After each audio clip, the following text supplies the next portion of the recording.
अपराधियों के खिलाफ योगी फोर्स का ऑपरेशन लंगड़ा जारी है। बीते 24 घंटों में शहर मुठभेड़ के दौरान पुलिस ने कई बदमाशों को गिरफ्तार किया। अपराध पर वार, एनकाउंटर, धुआंधार, सहारनपुर, गाजियाबाद और वाराणसी समेत कई जिलों में यूपी पुलिस और बदमाशों के बीच मुठभेड़ हुई, जिसमें पुलिस ने कई बदमाशों पर शिकंजा कसा। सबसे पहले बात सहारनपुर की, जहां देर रात मुठभेड़ के दौरान 2 शातिर हिस्ट्री शीटर गोतस्कर पुलिस की गोली से घायल हो गए, जिन्हें गिरफ्तार कर पुलिस ने उनके कब्जे से अवैध हथियार और गौकशी के औजार बरामद किए। वहीं गाजियाबाद में स्वाट टीम, ग्रामीण जोन और थाना पुलिस ने संयुक्त कार्रवाई करते हुए सर्राफा व्यापारी से ठगी करने वाले 2 शातिर अपराधियों को मुठभेड़ के दौरान गिरफ्तार किया और इनके कब्जे से करीब 2 किलो चांदी और 1 लाख कैश बरामद किए। वाराणसी में भी लंका पुलिस और एक इनामी बदमाश के बीच मुठभेड़ हुई, जिसमें 25,000 का इनामी बदमाश विशाल घायल हो गया, जिसे पुलिस ने अवैध हथियारों के साथ गिरफ्तार किया।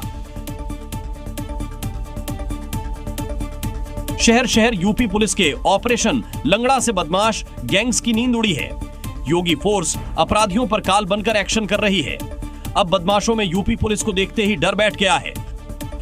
उन्नाव से आई ये तस्वीर उसी की गवाही दे रही है, जहां एनकाउंटर के डर से एक शातिर टप्पेबाज ने पुलिस के सामने सरेंडर कर दिया। महिला से जेवरात ठगने आरोपी इब्राहिम ने सदर कोतवाली में आत्मसमर्पण किया और लूटे गए गहने वापस कर दिए। इसी के साथ इब्राहिम फिर कोई अपराध न करने की कसम भी खाई। राजस्थान के कई इलाकों में जनजीवन बुरी तरह से अस्त व्यस्त हो गया। बाढ़ और बारिश के आगे लोग बेबस दिखाई दिए। आफत मूसलाधार, राजस्थान में हाहाकार। भारी बारिश से राजस्थान में जिंदगानी पानी पानी हो गई है। शहर सड़कों पर सैलाब आ गया है और नदी नाले उफान पर है, जिसके बीच लोगों की जिंदगी फंसी हुई है।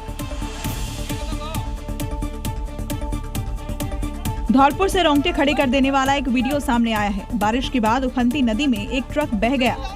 ट्रक में 4 लोग सवार थे, लेकिन 2 बहती नदी में ट्रक के साथ समा गए।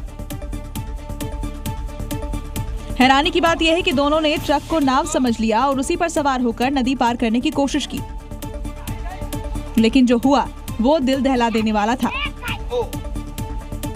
एक शख्स हाथ उठाकर उन्हें नदी में छलांग लगाने के इशारे दे रहा है, लेकिन दोनों शख्स नहीं माने और ट्रक के साथ कुछ दूर बहने के बाद नदी में डूब गए।